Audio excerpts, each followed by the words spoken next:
Let's welcome director Prem Kumar onto the stage.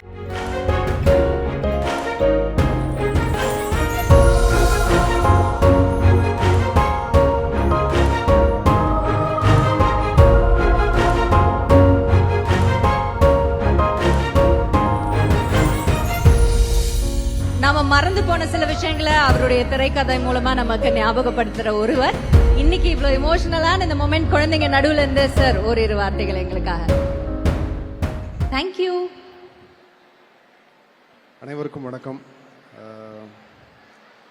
முதல் இத்தனை குழந்தைங்களை பார்க்கறதே ரொம்ப ஆசையா இருக்கு, ரொம்ப பெருமையா இருக்கு.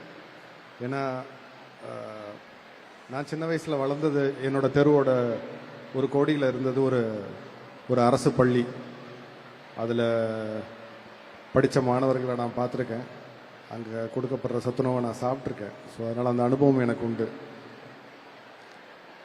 ஆனால் இன்னைக்கு அரசாங்க பள்ளிகளில், அரசு பள்ளிகளில் என்னென்ன சலுகைகள் இருக்குது, என்னென்ன அவங்க நல்லபடியாக படிக்கிறதுக்கு அவங்க என்னென்ன கிடைக்குது அப்படின்னு பார்க்கும்போது ஆச்சரியமாக இருக்குது, பெருமையாக இருக்குது, நன்றி சொல்லணும்னு தோணுது.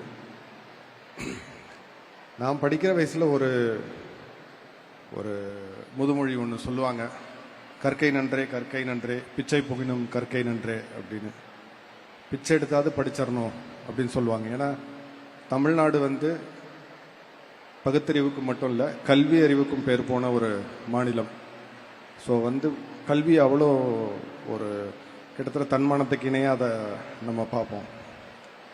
ஆனால் இன்னைக்கு நம்ம முதலமைச்சர் திரு ஸ்டாலின் ஐயா அவர்கள் சொன்ன ஒரு இது பார்த்தோம் வீடியோவில், படிங்க படிங்க படிங்க, படிப்பில் மட்டும் கவனத்தை வைங்க, மற்றதெல்லாம் நான் பார்த்துக்கிறேன் அப்படின்னு. இப்படி ஒரு வார்த்தையை யார் சொன்னாலுமே நமக்கு ரொம்ப உற்சாகமாக இருக்கும். நம்ம மாநிலத்தோட முதல்வர் சொல்லும் போது அதோட முக்கியத்துவம் நமக்கு நல்லா புரியுது. அதுக்கான எல்லா ஏற்பாடுகளையும் அவங்களே செஞ்சு தராங்க. படிக்கிறது மட்டும்தான் மாணவர்களோட ஒரு கடமையாக இருக்கும். இது எனக்கு ரொம்ப பெருமையாக இருக்குது. இந்த வாய்ப்பை கொடுத்ததுக்கு ரொம்ப நன்றி.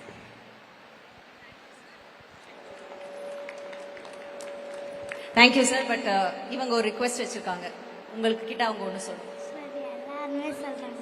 என்ன இப்பதானே என்கிட்ட கேட்ட, வெக்கப்படாம சொல்லு. Thank you sir. அவருக்கு நான் தேங்க்யூ சொல்லலாமான்னு கேட்டாங்க. ஓகே மேடம் சொல்லுங்க. தேங்க்யூ சொல்லிட்டீங்க, கை கொடுத்துறீங்களா சார்? போயிட்டு